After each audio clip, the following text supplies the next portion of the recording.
Joyride, ito na, joyride pa, hold upin ko nga. Umaga hindi safe eh. Gabi pa kaya. Kaya nag-uniform eh, magugulat ka na lang, may up eh. Diba, naka-short pa. Hindi naman sa paranoid ako ha. Pero may extra akong susi. Uwi na naman tayo ng trabaho. Uwi na tayo. Tingnan natin kung may booking. Napagod tong araw na to ah. Try muna natin bumiyahe mga tol. Malay natin mayroon. Ticket natin. Kahit dito ako nagtatrabaho, nagbabayad akong ticket no. Booking. Kung wala eh di uuwi. Bukas na lang ng umaga. Bukas ng umaga lang naman eh. Pag umaga talaga maraming booking. Hindi naman tayo din ng pipilit pa na bumiyahe ng malayo, di ba? Tingnan natin kung may papasok na. Ayun, may pumasok agad. Siya. Malayo na. Pick up pa dito sa kabila. Malayo kasi inikutan kasi dito mga tol. Hindi ano. Ayan, SM. Malayo yung iikutan ko. Ang drop dito rin sa SM. 50 pesos lang. So, ayan bro.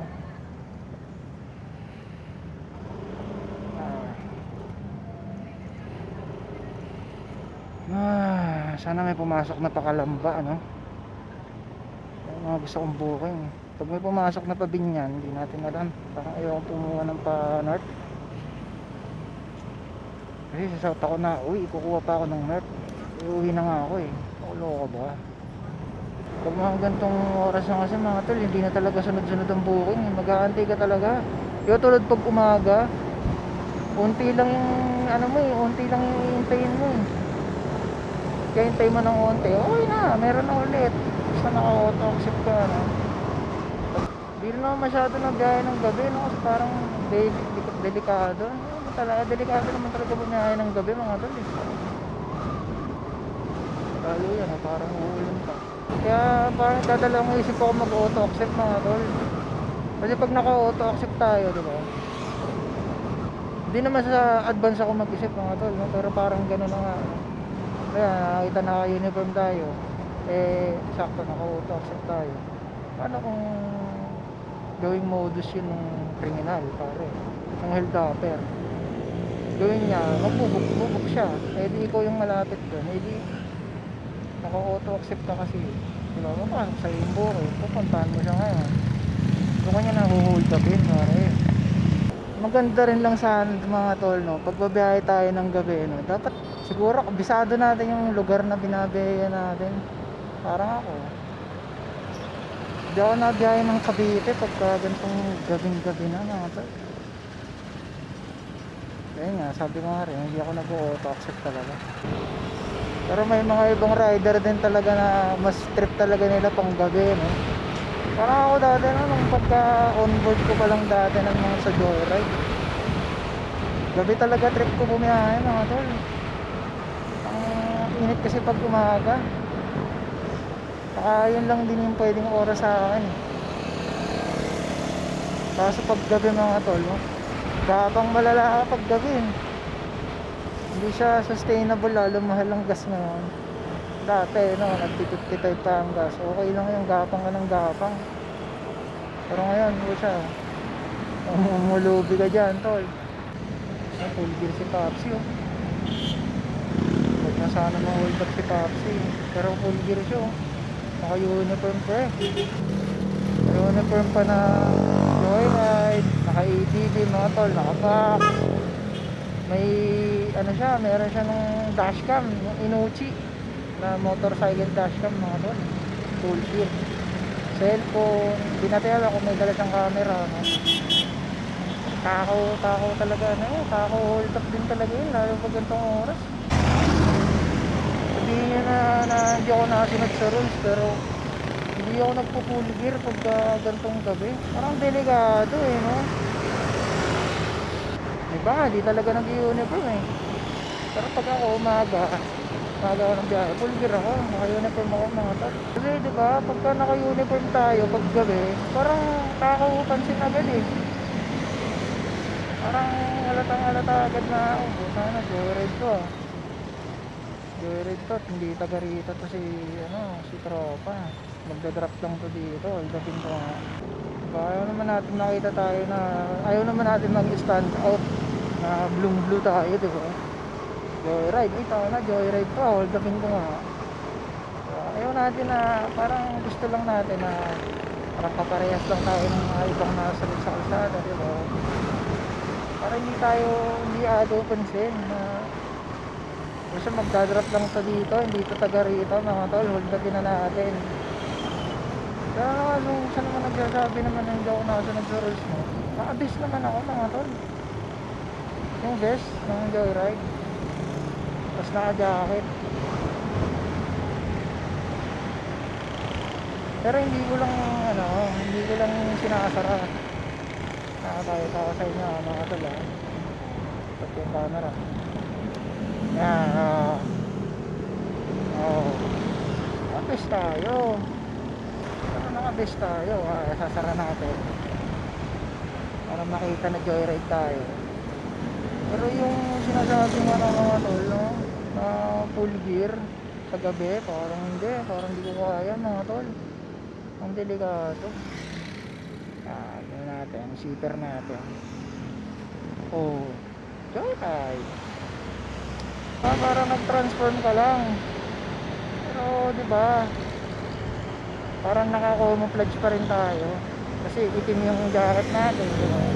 Hindi naman masyadong blue yung natin, yung base natin. Tapos yung joyride na yung joyride sa likod ko, natatakpan ng hoodie. Pero pag may customer ako mga tol, tinataas ko yung hoodie para makita yung biker number ko. Kasi yun yung naka-register sa joyride ko eh, sa app ko eh, yung biker number na yun. Kita agad nila na ako yun.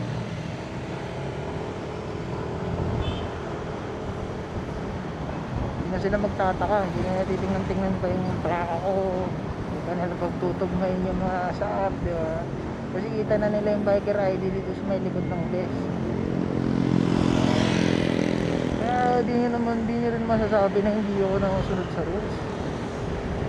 Yung iba nga, hindi talaga nag-uniform, may magugulat ka na lang, may up eh. Diba, naka-short pa.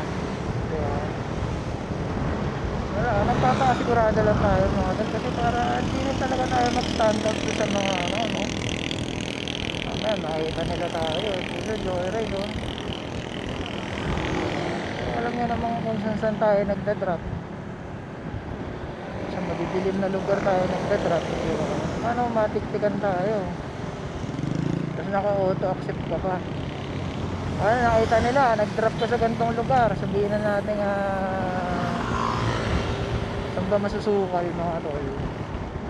Sa bandang Kalamba, sa mga packet ng Tagaytay mga tol, medyo masukal na din nag-drop ka doon. Long ride, galing ka long ride. Nag-drop ka doon. Biniraan mo pa ng auto accept mga tol, na nakitaan nila mapunta ka doon. Ibukan nila. Dalhin ka sa mas madilim na lugar pa. Ang daan-daanting lote pa naman doon sa packet ng Tagaytay. Galing Kalamba. Diba? Hindi naman sa naging negative tayo mga tol. Nagpapakasiguro lang tayo, sigurado lang tayo. Hindi tayo nagpapakampante dito paggabi. Kaya hindi tayo nag-uniform ng buo. Isa, pag alam ko talagang masukal talaga, pag nasakay ko na yung customer, inuubad ko na rin yung bus ko. Kasi ulan talaga natin mag-stand out. Kaya natin na makita tayo ng mga masasamang loob. Tikan ba, gano'n. Ang baon lang natin, pag gabi, vest ka, mas itim na jacket yan. Baklasin na natin. Yung nakikita ako na naka-uniform. Hindi na masyadong halata. Pag nakita nila ako, parang wala lang, diba? Hindi nila ako masyadong mapapansin ng mga masasamang loob. Mga tol, huwag nyo lang hintayin na may mangyari pang masama sa inyo bago kayo maghanda sa mga bagay-bagay. Pwede namang, di ba, wala pang nangyayari, hindi ka pa na-hold up, pwede namang maganda ka na, di ba? Pagandaan mo na, para secure lang, di ba? Iba na yung secure. Sabihin naman natin na never ka naman ma-hold up, di okay, di ba? Pero maganda na yung handa ka pa rin. Tulad yan, ako, buti na lang kilis yung motor ko. May extra akong susi mga tol. Hindi naman sa paranoid ako pero may extra akong susi. May isa akong remote pa, diba?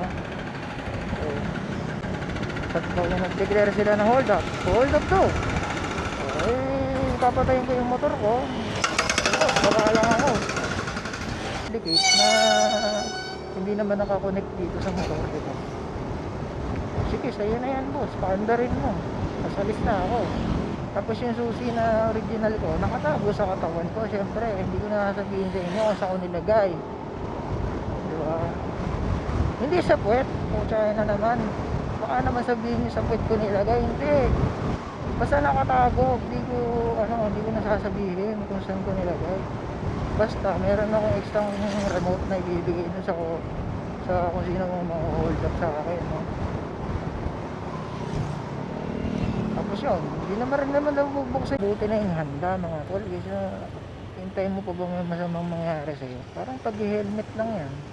Hindi naman tayo maka-aksidente araw-araw, pero lagi tayo naka-helmet, diba? Lagi ako nag-helmet kahit dito sa mga lugar na ganito.